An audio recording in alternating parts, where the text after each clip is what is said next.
বিসমিল্লাহির রহমানির রহিম। আসসালামু আলাইকুম আমার আপু ভাই বোন। আজকে আবারও রান্না শুরু করে দিলাম, একদম কম তেল কম মশলা দিয়ে আমার রান্না। তো এই যে দেখতে পাচ্ছেন, এখানে বুঝতেই পারতেছেন যে কম তেল দিছি, কম মশলা দিছি, পানি দিয়ে দিছি যাতে মশলাটা ভাজা ভাজা হয়। আর দিয়ে দিব হচ্ছে এখানে আছে হলুদ, মরিচ, পাঁচফোড়ন, লবণ। এইগুলা দিয়ে আমার রান্না শুরু। বিসমিল্লাহ। এই যে রান্না শুরু করতেছি।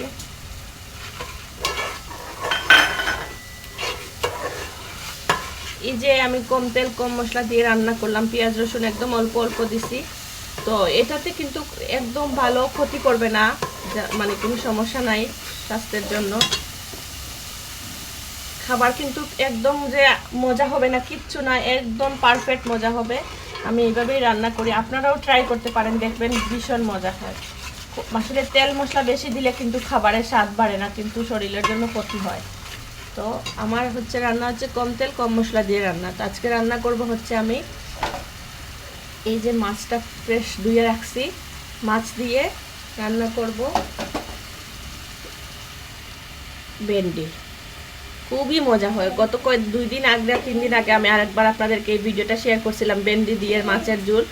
এত যে মজা হয়েছিল, শিং মাছ দিয়ে রান্না করেছিলাম, আর আজকে বড় মাছ দিয়ে রান্না করব। খুবই মজা, খুবই টেস্ট।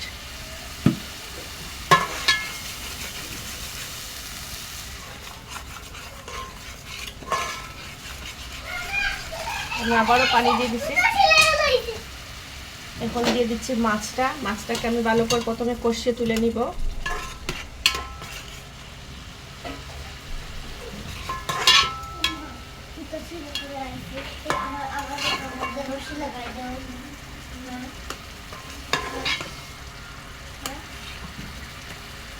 তো দেখতে পাচ্ছ মাছটাকে আমি প্রথমে ভেজে নিয়ে তুলে নিব, তারপরে আমি অন্য মশলাগুলো সবজিটা দিব।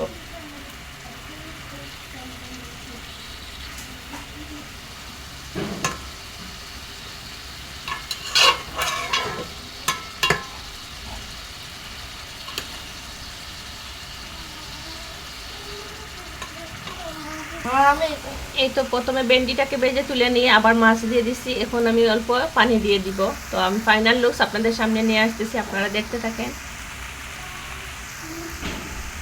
দেখতে পাচ্ছ আপু ভাই বোন, ফাইনাল লুকস, রান্না কমপ্লিট। কেমন হইলো আমার ভিডিওটি, রান্নাটা বলবেন সবাই। প্লিজ লাইক কমেন্ট করবেন, পাশে থাকবেন। আর আপনারাও ঠিক এইভাবে রান্না করবেন।